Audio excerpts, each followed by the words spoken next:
আমি ওমরের নামে আল্লাহর কাছে নালিশ করব। কি নালিশ করবে? যে ওমরের আমলে আমি না খেয়ে আছি, আমার সন্তান না খেয়ে আছে। কথা বুঝতে পারছেন?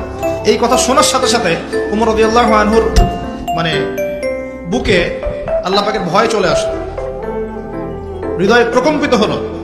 প্রকম্পিত হওয়ার পর তিনি নিজে চলে গেলেন মদিনায়, যেটাকে বলি আমরা বাইতুল মাল, মানে রাষ্ট্রীয় সম্পদ যেখানে থাকতো ওটাকে বাইতুল মাল বলা হতো।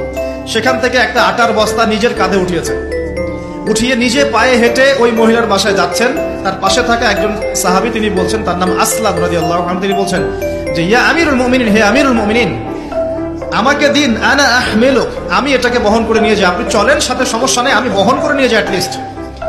তখন ওমর রাদিয়াল্লাহু আনহু বলছেন, দিলের কান দিয়ে শোনেন কথাগুলো, ওমর রাদিয়াল্লাহু আনহু বলছেন, হাল আনতা তাহমিলু উযরি ইয়াউমাল কিয়ামা, তুমি কি কিয়ামতের মাঠে আমার পাপের বোঝা বহন করবে? সুবহানাল্লাহ, চিন্তা করে দেখেন। নিজের হাতে গেলেন, রান্না করে খাওয়ালেন, তারপরে বললেন আগামীকাল তুমি আমিরুল মুমিনিনের দরবারে এসো, সেখানে আমাকে পাবে।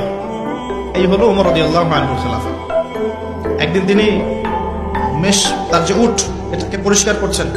আলী রাদিয়াল্লাহু আনহু দেখে বলছেন, আমিরুল মুমিনিন, আপনি পরবর্তী জেনারেশনের জন্য অনেক কঠিন আদর্শ রেখে যাচ্ছেন, আপনি এত কাজ করছেন তারপরে নিজের কাজও নিজে করছেন। তখন ওমর রাদিয়াল্লাহু আনহু বলছেন, ওয়ালা তালুমুনি ইয়া আবুল হাসান, হে আবুল হাসান, আমাকে এভাবে বিব্রত করো না, কারণ আমি ভয় করি যে আমি যে অর্ধবিশ্ব শাসন করছি, তারপরে আমি ভয় করি যে আমার এই শাসনের আন্ডারে যদি একটা রাখালও না খেয়ে মারা যায়, আমি ভয় করি আল্লাহ এর জন্য আমাকে জবাবদিহি করাবে। আরেকটা বলে শেষ করে দিই, আমর ইবনে আস রাদিয়াল্লাহু আনহু, তিনি একজন গভর্নর, কোথাকার? মিশরের। কার আমলে আছেন? ওমর রাদিয়াল্লাহু আনহুর সময়।